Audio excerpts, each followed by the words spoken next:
So I'm Q, aka Q-Mastah from Tour de Force, Dubstyle Records, New York. How you doing? I'm Jay Double Tiger from Dubstyle Records, Brooklyn. So yeah.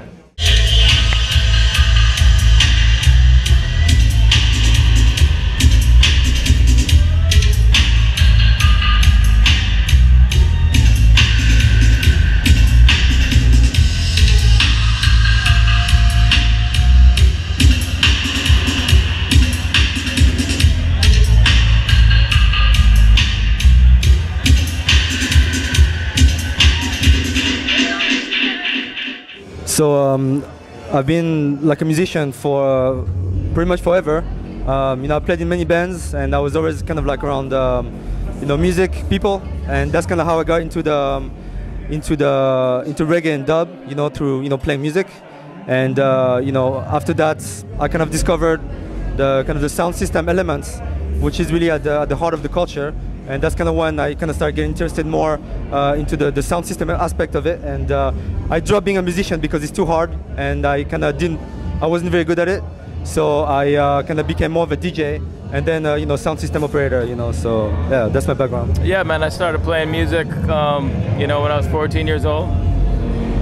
Just guitar, writing songs, singing, and I've been traveling around internationally and domestically in the States, playing music. Guitar, singing, leading my own bands, you know, opening up for Burning Spear, Culture, Israel Vibrations, you know, in the trenches, learning from the masters for a long time. And then I met Q, and I really hadn't been exposed to too much electronic dub. And we kind of connected on that, and it resonated and made sense. So that's kind of the beginning of the story for us.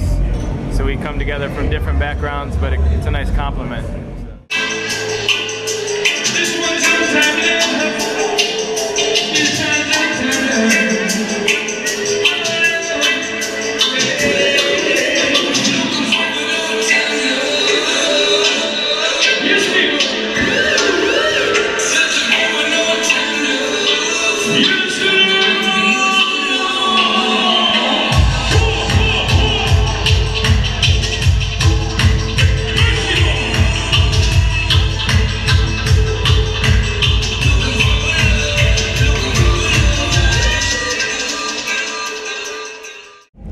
When we started Tour de Force and the Dubstyle Records, we wanted to make something that was really unique to our environment. You know, I think a lot of people kind of tend to follow trends, you know, especially when it comes to kind of the different sounds. And for us, because we live in a very inspirational place, you know, in Brooklyn, we have very different styles, and of course we follow the UK scene, we follow the French scene, but at the same time we have a lot of inspiration, and so we wanted to take a spin on all of these influences and create something that was really unique, but at the end of it, always rooted in sound system. You know, the sound is really made for sound system, and tend to incorporate a lot of different elements of sound system history. Right?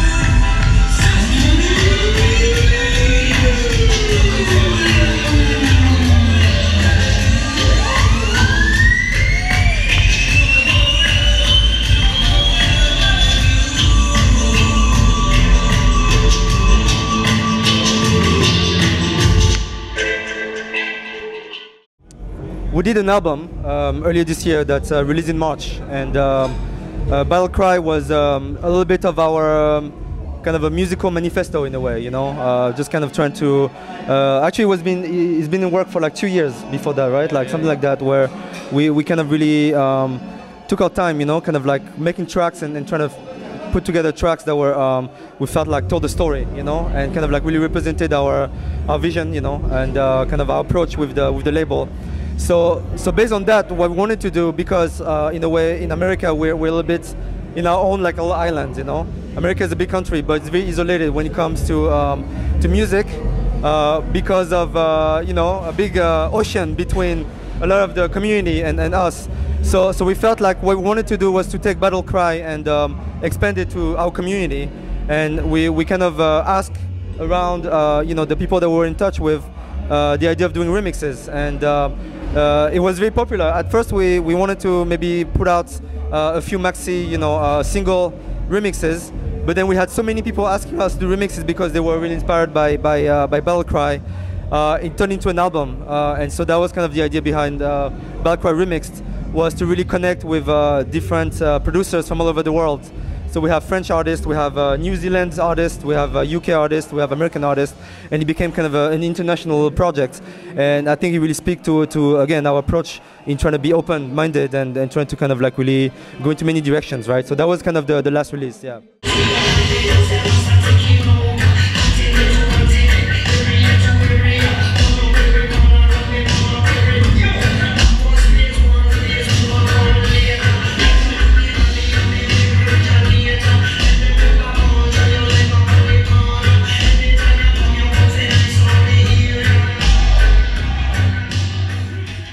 We have a lot of projects. I mean, Jay's been writing music like a madman.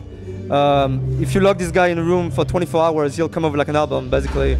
So we want to be really strategic, you know, about how we put out music, and I think we're gonna kind of continue the path of trying to collaborate, you know, based on a lot of the people that we've been meeting through, you know, through this tour, and there'll be people that we've been in touch with before. So we have, I think next year we're gonna be more aggressive on the vinyl release and trying to appeal more to kind of like a selector community, you know, so more like singles, not so much like LPs, and more like singles, and also trying to diversify the label, so trying to sign new artists.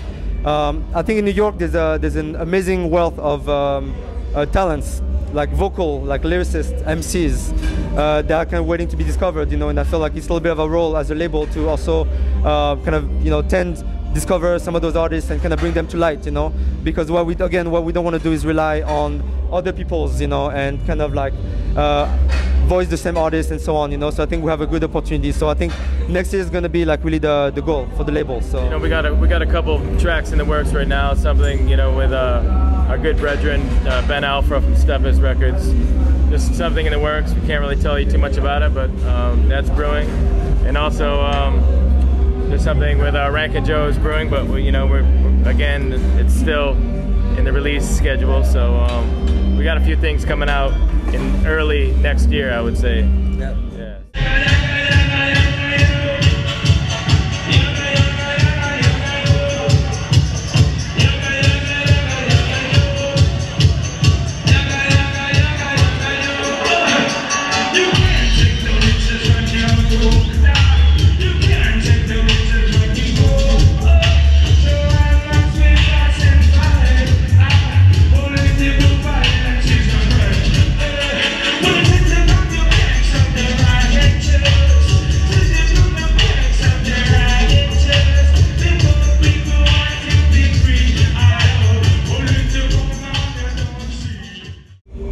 Yeah, I mean, I have to say the audience is naturally very receptive to different types of music. They come very open when they listen to the sound and are really listening to the music, you can tell. Sometimes in the States and other parts of Europe, people might be more about the party a little bit more than the music. But in Paris and France in general, I would say that the music is #1, and that's amazing. Yeah, I think we were really surprised when we played our first show last week in Dijon. I think it was, as you say, Jay, like a very open-minded public, but because they might have heard some of our tracks, but when we play live, is quite different, and we didn't know, you know, what to expect really. And I think that you could tell they were really educated with the sounds and the history of the sounds, so it kind of made sense. And I think that the connection and the vibes and the understanding of sound system culture is really amazing to see here, you know. So it's really it's been a blessing for us, you know, to be here. So yeah.